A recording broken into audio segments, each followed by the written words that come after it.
Então, torcedores do Prêmio Nobel do Esporte Mundial, nós voltamos com o quarto bloco do Fluminense em Debate.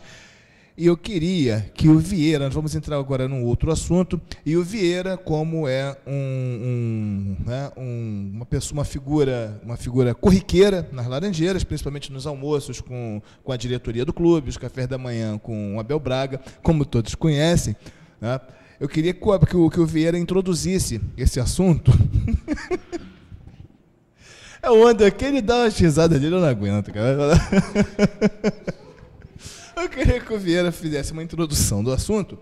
Ato trabalhista. Vieira, quais são as últimas notícias que você tem sobre esse assunto? Ato trabalhista, a última notícia que nós temos é que o Fluminense havia feito uma proposta para pagar 1 milhão por mês e se equacionar essa questão do ato trabalhista e retornar ao ato trabalhista, que é uma das prioridades da gestão Peter Sinsen desde que ele assumiu o clube. Afinal, equacionar a dívida do Fluminense passa pelo retorno do Fluminense ao ato trabalhista. Sem isso, complica muito a vida financeira do clube. Mas, de toda forma, o Peter, a última declaração que ele deu, é que estava muito próximo do Fluminense retornar ao ato trabalhista, inclusive atrelando isso, aí não o Peter, mas os bastidores das Laranjeiras dão conta de que assim que sair o ato trabalhista é o que está faltando para o Fluminense poder anunciar o CT como patrimônio do clube. Porque, caso contrário, se não saísse o ato trabalhista como do Fluminense, ele seria da Unimed, de certa forma, cedido ao clube, ao Fluminense. Já com o ato, não, o CT será do Fluminense. E um penhorar o nosso CT. A gente espera tantos anos e o penhorar. E penhoram o CT do Fluminense. Então, está faltando o ato trabalhista, inclusive, para o Fluminense anunciar o CT. Claro que isso é informação de bastidores, não tem toda a precisão no mundo, mas o que corre nos corredores das Laranjeiras hoje é isso. E é uma proposta de 1 milhão por mês. Convenhamos que para um clube de futebol com o orçamento que tem, é uma proposta muito positiva para o Fluminense. E também para os credores, porque assim pelo menos tem uma possibilidade maior de receber do que ficar esperando isso para toda a eternidade. Agora, você sabe dizer por que a proposta é de 1 milhão por mês e não simplesmente pagar os 15% previstos sobre as receitas? Porque eu tenho uma tese sobre isso, mas eu queria que primeiro você me respondesse se você sabe por que disso. Porque você tem informação, tem a tese. Eu não sei te precisar exatamente, mas eu creio que os 15% talvez superem. Para ter sido feita essa proposta, eu acredito que, por coerência, a diretoria do Fluminense tenha consciência de que os 15% ultrapassam o valor de 1 milhão. Caso contrário, por favor, né, seria dar atestado de burrice, coisa que eu acredito que eles não sejam. Porque eu acho que qualquer forma de equacionar, de planejar o pagamento de uma dívida é bem-vindo, né? Seja pagando 15%, ou seja pagando um valor fixo. Né? Agora, só para a gente tentar explicar um pouquinho, rapidamente, de forma mais resumida possível, o que é o ato trabalhista. Né? O que é o ato trabalhista? Foi uma medida adotada pela Justiça Trabalhista, se não me engano, do Estado do Rio de Janeiro. Né? Para quê?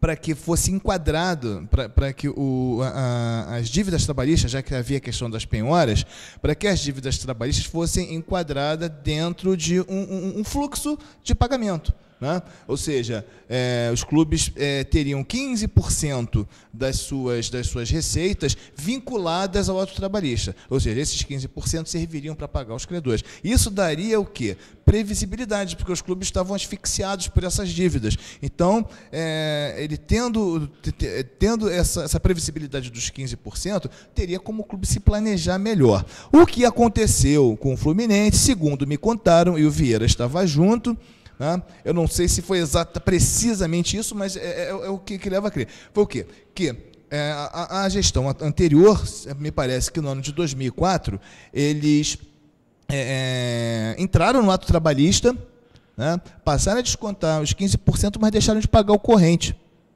Ou seja, então nós passamos a pagar só, né, aquilo que já estava vencido, aquilo que inclusive que estava transitado em julgado. Né?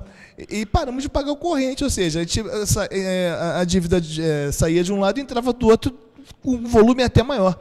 Então, por isso, parece que a Justiça Trabalhista desvinculou, tirou o Fluminense do ato trabalhista.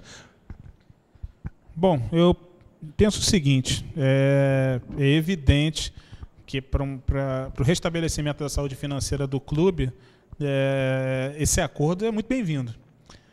Mas quando vocês me falaram em relação a 15% ou ao valor fixo de 1 milhão por mês, o que me chama a atenção, e até queria tirar essa dúvida com vocês aqui, então a gente imagina que o Fluminense levaria pelo menos 300 meses para quitar seus débitos com os credores, já que a dívida do Fluminense é superior a 300 milhões.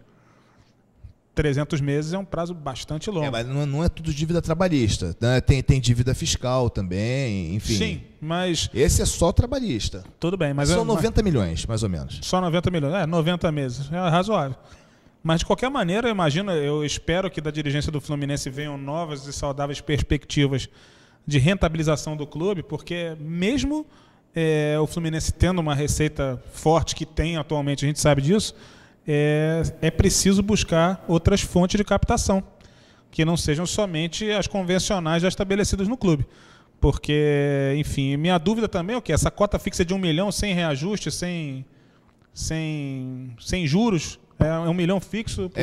Pelo que o Vieira falou, é um milhão fixo. Né? É uma forma de você, ou seja, pelo menos você manter uma rotina de pagamento, né? O mínimo. Né? De qualquer maneira, é muito saudável isso, né? Porque esse problema do Fluminense já se arrasta por décadas, né? Ele foi só sendo piorado, foi sendo agravado e pelo menos se vê a luz no fim do túnel, né? A gente espera isso, porque o Fluminense volte a ser dono do seu próprio dinheiro, né? Digamos assim. Porque não quer dizer que se você tem estipula, né, uma mensalidade, prestação, sei lá, é 1 milhão por ano ou por mês. É por mês. Então aí acabaria bem mais rápido. Mas não quer dizer que você não possa, de repente, tem certeza que é por mês, que não é por ano, não? A proposta era 1 milhão por mês. E se formos pensar bem, 1 milhão por mês não é nada demais, ainda mais considerando-se a receita da cota de TV, que os clubes tiveram aumentada ultimamente em uma quantia muito grande. Então, só uma partezinha dessa receita de cota de TV já serviria para o Fluminense pagar essa dívida, separar já e deixar separado para o ato trabalhista. O Fluminense deve ter receitas aí, as receitas, incluindo as não declaradas. Se você for botar aí a cota de TV para 2012, são 50 milhões. Né? As receitas não declaradas também de patrocínio. Ou seja, o Fluminense deve chegar mais ou menos a uns 100 mil em 2012 de receitas. Eu acredito que seja mais ou menos isso. Mas me parece que também tem um outro problema aí, né, que o Fluminense não pode colocar talvez essa proposta de valor fixo. Só um adendo, milhões, né? Você falou 100 milhões. Só com relação a essa questão do... Eu falei que tinha... Jesus, agora escapou a coisa. Você... com relação ao valor fixo. Eu acho que foi estabelecido no valor fixo, por quê? Porque o Fluminense tem um problema de receitas não declaradas. Você vê que quando vão fazer qualquer ranking de receitas aí que sai na imprensa, você vê que o Fluminense tem sempre aquela observaçãozinha, olha, tem receitas não declaradas, que na verdade são as receitas de patrocínio da Unimed, que ninguém sabe quanto é até hoje. Né? Assunto velho, corriqueiro, mas até hoje ninguém sabe quanto nós recebemos de patrocínio e quanto é o tal do investimento. Então, me parece que talvez a Justiça tenha embargado os 15%. Por quê? Porque para você ter um desconto, ter um abatimento de 15% da sua receita, você tem que ter toda a sua receita declarada. Né? A partir do momento que você tem receitas não declaradas e que aquilo, né, você, claro que vai ser analisado, né, da contabilidade dá um resultado diferente, né, então provavelmente deve ter tido algum bloqueio em relação a isso, da parte da Justiça Trabalhista. Bem provável, acho que a sua leitura do caso é a leitura provavelmente mais óbvia de todas as que já foram debatidas. Então, provavelmente é isso mesmo. Acredito que Marcelo Savioli soube analisar com frieza, com perícia, os números e a questão, e mais uma vez deu um show de interpretação. Parabéns. Estou te elogiando, tá vendo? Gente, tá não é show de interpretação, é show de tese, tá? É só uma tese, porque depois o pessoal toma isso como verdade, mas é a percepção que eu tive disso tudo. Por que não o Fluminense entrar nos 15%? O Andel tá aqui inconsolável de rir, rapaz. Andel, você quer imitar mais alguém hoje? Não é imitar. Enfim, é claro que eu vejo essa negociação, essa perspectiva toda com bons olhos, mas é que quando você falou em receitas não declaradas, me veio à memória um episódio político do ano de 2005, quando eu me dediquei à tarefa hercúlea de ficar assistindo nas TV Senado e TV Câmara, tudo que se fazia a respeito do suposto mensalão. E não consegui deixar de associar, evidentemente, sem comparar as pessoas, porque não é esse o caso, mas me lembrou um personagem da história, que acabou sendo apagado recentemente, foi o Delúbio Soares. Indagado sobre o fato dele operar Caixa 2, ele falava mais ou menos assim, rindo, inclusive, né? Não existe Caixa 2. Existem recursos não contabilizados. Eu lembrei disso, me perdoe, mas eu não consegui. Mas é rigorosamente a mesma coisa. Os objetivos podem ser diferentes, mas é rigorosamente o mesmo caso. São coisas não contabilizadas. Né? Gente, eu não sei, alguém quer falar mais alguma coisa sobre esse assunto? Nós estamos com poucos minutos aqui para encerrar. E eu acho que todo mundo quer ouvir falar um pouco mais de Fla-Flu de domingo. Né? Alguém quer falar mais alguma coisa a respeito? Não, né? Do ato trabalhista. Eu só queria falar sobre essa questão do Ronaldinho Gaúcho, que vocês avaliaram. Né? Eu não sei se você chegou a falar sobre o Ronaldinho Gaúcho e Fred, quem vai fazer mais falta. Eu acho que incontestavelmente o Ronaldinho Gaúcho vai fazer muito mais falta ao Flamengo. Não que o Fred não vai fazer falta ao Fluminense, só que o Fred tem um substituto. Tem o Rafael Moura. Né? Se é um substituto à altura, pelo menos até hoje, me parece ser um substituto à altura. Né? Quando entrou, fez os gols, enfim, aquilo que um centroavante deve fazer. O Ronaldinho Gaúcho não, foi como você falou, André. O jogo do Flamengo hoje circula em cima do Ronaldinho Gaúcho. Todas as jogadas mais perigosas do Flamengo, ultimamente, passam pelo Ronaldinho Gaúcho. Então, eu acho que é jogo para a gente se consagrar. Eu acho que é jogo para a gente se consagrar. Com o Rafael Moura, com o Fred, enfim. Não é não, Marcelo? Você falou isso, mas sobre essa questão do Ronaldinho, acho que você não falou. Concordo com a análise de vocês. O Ronaldinho Gaúcho vai fazer mais falta com o Fred, porque o Fred, justamente por nós termos o substituto.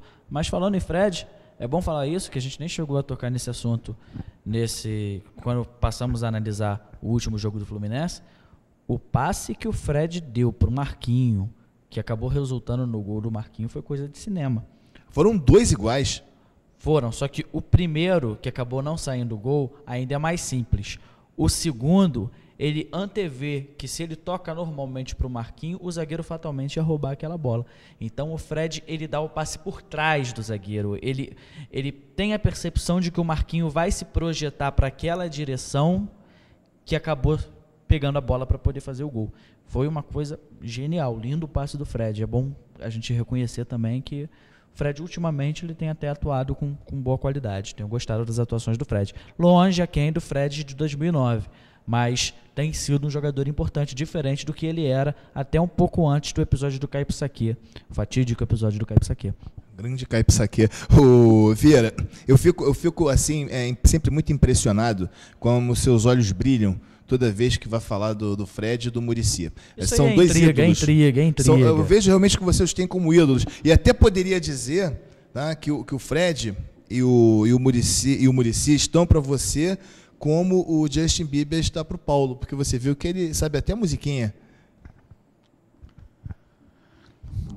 Pelo amor de Deus, Marcelo, sabe? Você vai queimar meu filme uma hora dessa aqui nesse programa. Pelo amor de Deus, não faz uma coisa dessa.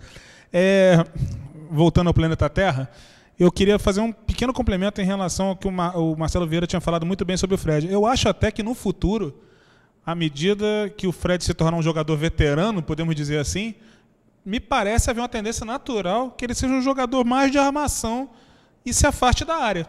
Ele seja um jogador mais de criação, uma espécie de quarto homem de meio de campo, que é uma coisa que ele já tem desenvolvido bem. Não que eu esteja dizendo que o Fred é um veterano, mas no futuro isso aconteceu até com grandes jogadores do futebol brasileiro. Quem fez esse papel muito bem jogando pelo Vasco no final de carreira foi o Roberto Dinamite, que era um centroavante nato e no final de carreira era o armador que deu vários passes para o então menino Romário, né, começar a sua carreira. Eu acho que o Fred talvez siga por esse caminho, até em termos de questão física e de desgaste, para o futuro dele, eu acho que isso vai ser bom. Cavalheiros, nós estamos em cima da hora. Temos menos de um minuto. Paulo, queria que você terminasse a sua participação mandando um recado para a torcida do Fluminense, para o jogo de domingo. Tenta convencer esse pessoal aí pro Engenhão, que é pertinho. Não tem causada. É vencer ou vencer. E para vencer tem que ter torcida. A torcida deles vai em massa, a gente tem que fazer a nossa parte. A hora de empurrar o time já está nos empurrando ao estádio. E a hora da gente empurrar o time e fazer juntos a força motriz que pode nos levar adiante, tem que começar a partir de agora. O momento é de dividir o Engenhão. Assim se espera. Eu conto com vocês, porque nós estaremos lá. Vieira, 15 segundos para convocar a torcida do Fluminense, para tentar sensibilizar a massa tricolor. Vamos lá. Como vocês podem ver, o programa humorístico Fluminense em Debate está chegando ao seu final com a declaração aqui, né, o pronunciamento prolixo do Marcelo Vieira. Savione, é porque você pediu para falar do jogo. Só quero encerrar minha palavra lembrando o episódio de quando o Márcio Rosário foi apresentado ao Fluminense, que por razões que não se sabem, ele foi apresentado... Ou se sabe... Ou se sabe, não se sabe ao certo, ele foi apresentado por ninguém ao Fluminense. Ele se apresentou sozinho, foi uma situação embaraçosa, constrangedora, ficou nítido de que ele não foi bem recebido e, quiçá, não teria chance no elenco. Não estou dizendo aqui que o Márcio Rosário é um grande jogador, vai fazer a diferença, nem acho que seja isso, mas é muito satisfatório e é muito até bonito você vê um jogador como o Márcio Rosário ser importante numa atuação como aquela do jogo contra o Santos nesse final de semana. Rosário, parabéns. O dia de estrela foi seu. Gente, essa história do Márcio Rosário realmente é muito interessante, muito bem lembrado pelo Vieira. É mais uma história que se entrelaça à história do Fluminense no campeonato de 2011. Quem sabe, de uma caminhada vitoriosa para mais um título espetacular, e o Márcio Rosário vai ser lembrado para sempre por aquela cabeçada que não sai da nossa mente. Vai ficar assim até domingo. Domingo tem Fla-Flu, todo mundo lá. Grande abraço.